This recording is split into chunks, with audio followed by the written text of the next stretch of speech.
So it took them almost 100 years, but they finally got it right. This is a review of the 2016 movie, The Legend of Tarzan. Now, I say that with a couple caveats.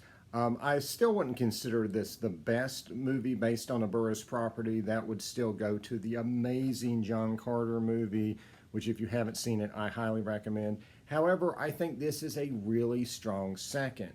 And this is certainly my favorite Tarzan movie, but by no means have I seen all of the Tarzan movies, but it's certainly the most faithful that we've gotten to the Burroughs novels since the 30s. Now, by no means is this a perfect movie, and we'll talk about that.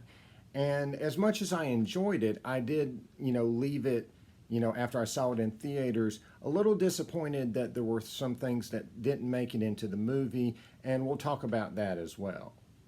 And while this movie is a brand new story, it does definitely take inspiration from the novels. And I felt like it took inspiration from one novel in particular, or at least it had a lot of parallels to that novel, and that would be Beast of Tarzan. So this is Edgar Rice Burroughs' third Tarzan novel. This was originally serialized in 1914, and it's a very interesting novel for a few reasons. First of all, it doesn't have any of the fantastic elements that Burroughs would put in most of his Tarzan novels. There's no missing links, there's no lost cities, there's no monsters, there's no dinosaurs. This is just man versus man and man versus beast. And so that's very much in keeping with what happens in the movie. And it's the first Tarzan novel to be built around a master villain. In this case, it's Rockoff. And it begins with Rockoff essentially defeating Tarzan at the beginning and then taking off with his captured loved ones on a boat down a river in Africa. And Tarzan has to go on this epic pursuit to catch him. And it's also a significant novel because this is the first time Jane escapes and fights back and has her own action subplot. And this would become a staple in all of Burroughs's novels, where his women, yes, they would get kidnapped, but they'd also fight back. Sometimes they'd injure or kill their captor, and they'd also have their own, adventure side story. And, yeah, it's a Burroughs novel. They're going to get captured by the end, and the hero is going to have to save them at the end, because otherwise he's not the hero. But the women do get to do some damage. I remember reading this back when I was a teenager and just being floored at the scene where Jane pulls a shotgun on Rockoff and just faces him down. And it just surprised me so much because 1914, women didn't even have a right to vote, and Burroughs was writing these scenes about women kicking ass. And you'll see all of this in the movie. And so that seems to be kind of the inspiration for the action in the plot. But where it takes the substance of the story from is actually a true historical event which happened around 1890. And this is George Washington Williams, a real-life African-American historical figure who went to the Congo on a fact-finding mission to see what the Belgian occupation of the Congo was like, and he discovered all these atrocities, and he would write this letter detailing all of this stuff that would help launch an international campaign against what the Belgians were doing in the Congo.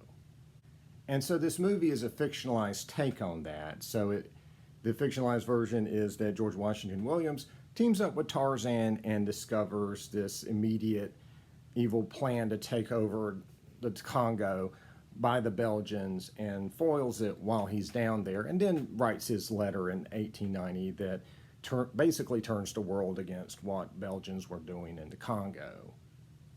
And I love this story because it puts the entire weight of a country behind the villain. Normally, the European villains or the villains who are from, the civilized world are bad people, but they're usually like Arab slavers or treasure hunters or German soldiers or something.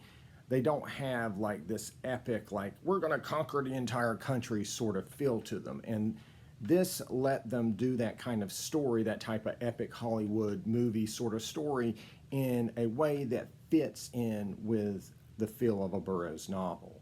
And weirdly enough, it does tie into the novels too, Because if you go back and look at Tarzan of the Apes, look at that first description of the tribe of Mbanga. That's the tribe of cannibals that Tarzan has that antagonistic relationship with when he's young. They are described as being horrible people. They hate the white man.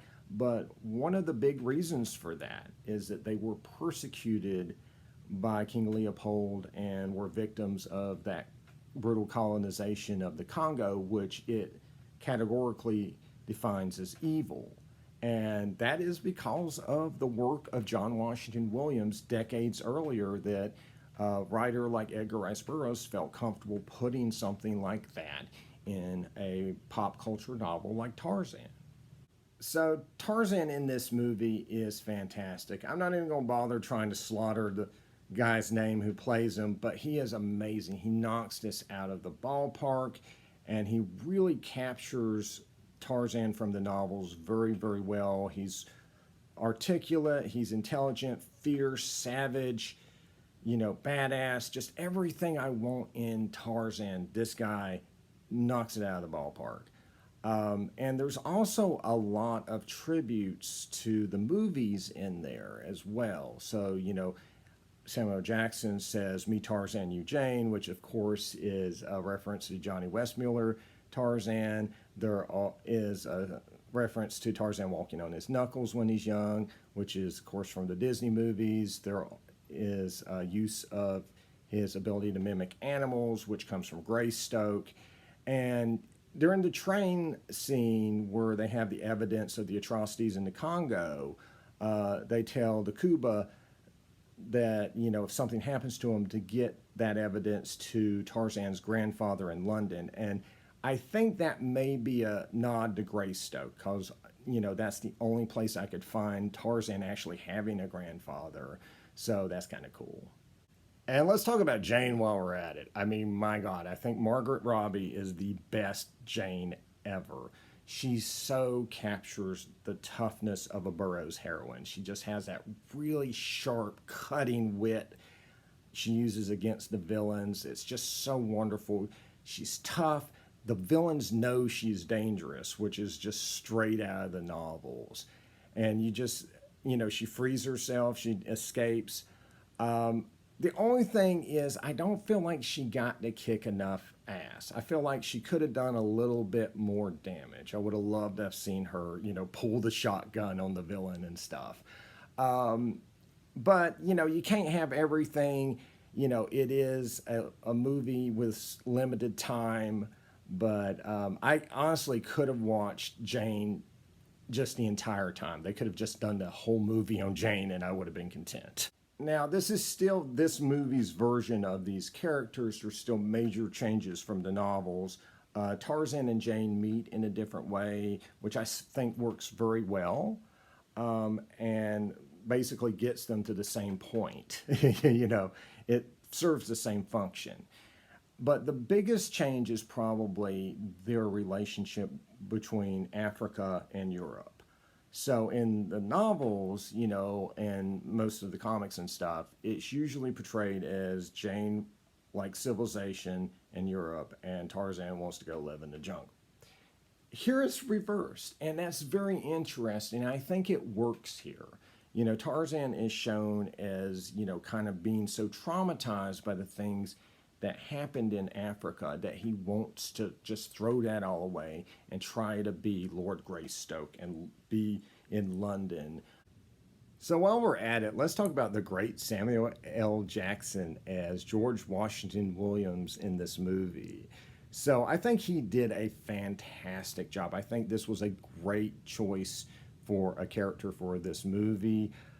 He is the civilized fool for Tarzan, and it just works so well. There's great bonding between the characters. There's action where, George Washington Williams actually gets to kick ass. There's funny moments, there's serious moments. I mean, it just checks off all the boxes and does everything it's supposed to. Now, as far as the historical character goes, they do accurately say that he was a soldier, but he lived quite a life beyond that. So he actually served for a term in the Ohio State Legislature. He was a published author who wrote the first overview of African American history in the United States, but they also left out some of the tragedy of history because the real life George Washington Williams got sick on his way back from Africa. And in 1891, this is 1 year after he penned that letter on the Congo, he died in England. And that's obviously very, very tragic. I would like to think that this fictionalized version, lives to a ripe old age. And speaking of historical figures in the movie, Leon Rum. So, Leon Rum is a real life villain who was part of the Congo colonization. And he was actually a really brutal guy. They actually don't show some of his worst stuff. He actually did cut off people's heads and put them on pikes. A lot of people think that he was the inspiration for Kurtz in Heart of Darkness. And if you've ever read that novel, yeah, Kurtz would make a perfect Tarzan villain. And so, this is a guy who really, really fits and feels like a Tarzan villain. And he is just amazing in this movie. I love him to death as a villain.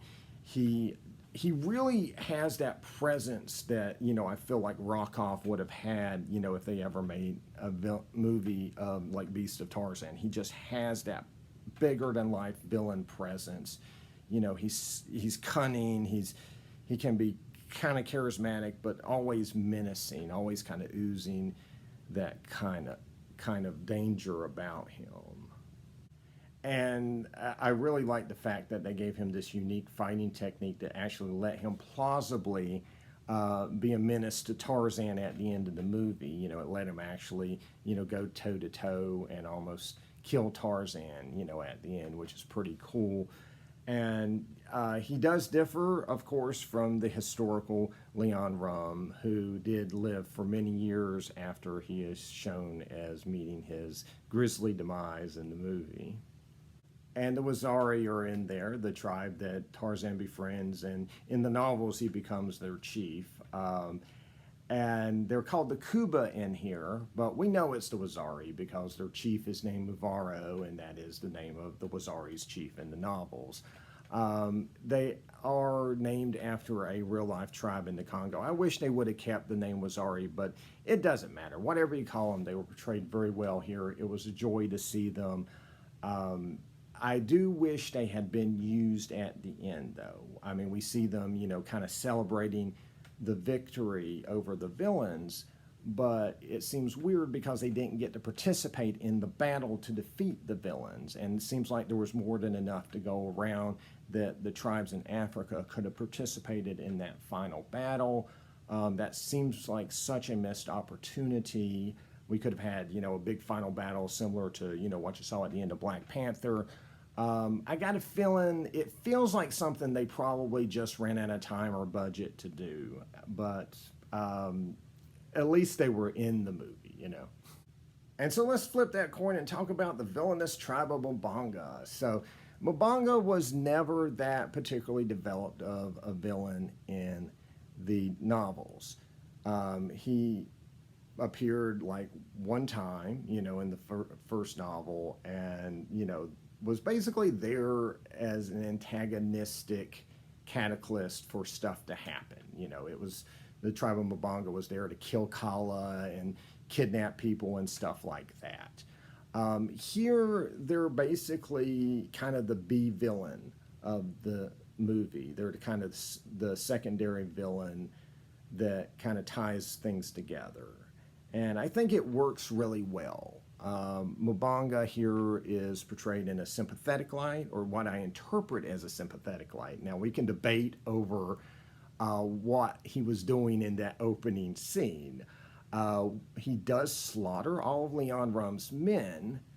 You could interpret that as him killing anyone who comes into his territory, or you can interpret that as him knowing who those men were and what they've done to other people in the Congo and killing them for that. I tend to go with the latter interpretation. I think this is meant to be a very sympathetic version of Mbonga. I'll say I think Mubanga works well. He gets in a really badass fight with Tarzan, which is really cool. And I like the leopard men motif.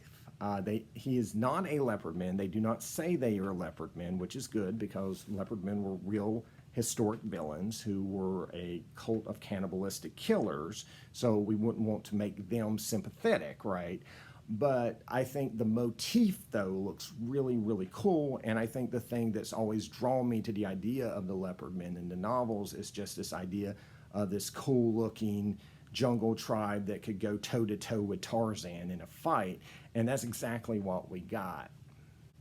So let's talk about the animals, or lack of animals. This is probably going to be one of the more divisive things about this movie among Tarzan fans. There are advantages to CG and advantages to practical. The advantages to CG is that obviously you can have the animals look and behave any way you want to. And the movie uses that to its advantage, and I think it works well, though we do know that they are not real. But then again, it is a movie, and we know most of it is not real. If they put guys in costumes, we would know that too. If they used animatronics, we can probably tell that too. So, yeah, it is a movie. And, you know, one of the advantages is that it is much safer for the actors to not use real animals. You know, there are definitely quite a few people who got mauled making Tarzan movies and shows. And obviously, if you do guys in suits for the apes, then, you know, those guys are going to have a really difficult, miserable time of it. They're going to be overheating and having to take breaks every 10 minutes so they don't die in those things. So, I mean, it really is where movies are moving for better or worse. And do I wish there were real animals in there? Absolutely. I think that there should still be a way to incorporate a real animal into these movies. I'm not going to speak about the animal rights part of this because I don't know enough about that to speak intelligently. I will just say that I wish, you know, between the ability to superimpose actors with animals or just to use footage of animals in the wild or something between scenes, there should be a way that if we're going to do a movie about animals in Africa, to actually have animals in Africa in the movie. And yes, I do wish they could have shot some of the jungle scenes in Africa, in the jungle. But I feel like the sets that they created look great and, you know, allowed them to do things that, you know, they just wouldn't have found in nature. And so let's talk about the apes in particular. I love the fact that they were in here and that they were these active action characters that show up. And I love the fact that there was a big fight that very much felt like it was out of the novels with Tarzan and an ape. Now, however, unfortunately, they did water it down, and it felt really weird at times because Tarzan fought the ape without any weapons, which seems kind of suicidal, and then he also got his ass whooped, which is very much not in keeping with Tarzan. That was a disappointment, but you know, it's a minor disappointment in an otherwise great movie. There was also that inappropriate joke about licking the ape's nuts. That shouldn't have been in there. It just didn't belong at all. And it was very reminiscent to me of the masturbation joke in the first Transformers movie or the cow masturbation joke at the beginning of the most recent Power Rangers movie. The difference here is that I didn't really have that good of a time with those movies. I just didn't enjoy myself. And so when that happens, your mind goes to the dumbest thing in there and kind of remembers it and infatuates over it. And here it was just a brief misstep in an otherwise fantastic movie. So, you know, I almost immediately forgot about it. So, So I would be remiss if I didn't mention the Tarzan yell. So it's a cross between Johnny Westmuller's classic Tarzan yell and the deeper growl that you get when you watched like Tarzan the Epic Adventures with Joe Lara. And I really liked it. It was kind of a meeting of contemporary and classic, and just sounded really cool to me. And I love Leon Rum's line about, I thought it would sound different. And so overall, I really like this movie. I mean, it just, it really just was satisfying and just entertaining and just well put together. And I still, when I left that theater the first time, I did feel a little disappointed. And that was because, we live in this era of Marvel movies, right? And so movies are expected to set up franchises and sagas and spin offs. And I left that theater and none of that had happened with Tarzan. And I felt like that was such a missed opportunity. So I felt like the lost cities in the novels were a huge missed opportunity. Opar is mentioned as the source of the diamonds, but it's never explained. We never exactly know what Opar is. Is it the lost city from the novels? Is it something else? We don't know. And I would have loved to have seen Opar in the movie, or at least teased, or the lost cities teased. There was just such potential there. But looking back on it, I do kind of understand maybe what they were going for with this being a very grounded Tarzan, or at least relatively speaking, as far as the subject matter goes. This is, again, just Tarzan fighting man and beast, and none of the fantastic elements that would be in some of the other novels.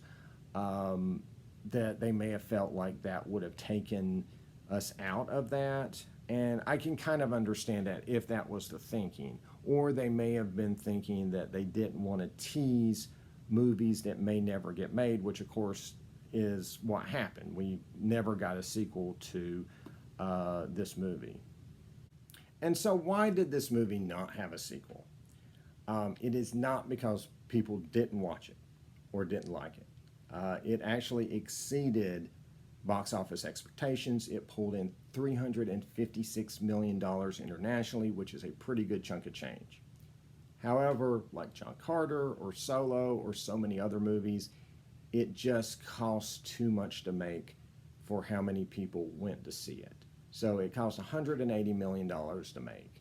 And conventional wisdom in Hollywood is that it takes like about 2.5 times the budget to break even on a movie. So it would have had to make, I think, $410 million in order to meet that criteria. And that's probably not that realistic for a first time out movie. That's the type of grosses that you would expect from like a Marvel movie or Star Wars trilogy movie. And yeah, I know Tarzan's been around for over 100 years, but he has been absent for a long, long time. There's an entire generation of kids, there's teenagers who would have no idea what the real character of Tarzan is like. If you're older than that, you probably know him from the Disney movies, and you're probably looking at this and being like, why aren't the animals talking, and why isn't Phil Collins singing? So yeah, they had to really start from scratch on this one. And yeah, I just don't feel like enough people, came out to justify a budget of that size. And, and there are probably other factors that didn't help, like the marketing for this movie was probably not the greatest thing in the world. I mean, a new threat awaits. What the hell does that even mean? I mean, when the marketing guys don't know what to do, they just slap on just random sentences. I remember for the Phantom movie, they had the slogan "Slam Evil" or some nonsense. I mean, it's just hilarious. And then there were just really bizarre reviews too. They were like, Tarzan and Jane are with black people. That's problematic. But, I think those are minor factors. I think a lot of us did find this movie and did watch it and did enjoy it. It just wasn't enough to justify that budget. And so, yes, just like John Carter, it is a bummer we never got sequels, but we did get one really, really great movie, and that is something to be celebrated. And I really, I really appreciate everyone who worked on that movie. You really delivered something that I've been waiting for quite a bit of my life. So next time, let's take a look at something a little bit out of left field. Let's take a look at a surprisingly enjoyable movie where Tarzan goes to New York and becomes a private detective. Join me next time as I review Joe Lara in Tarzan in Manhattan. See ya.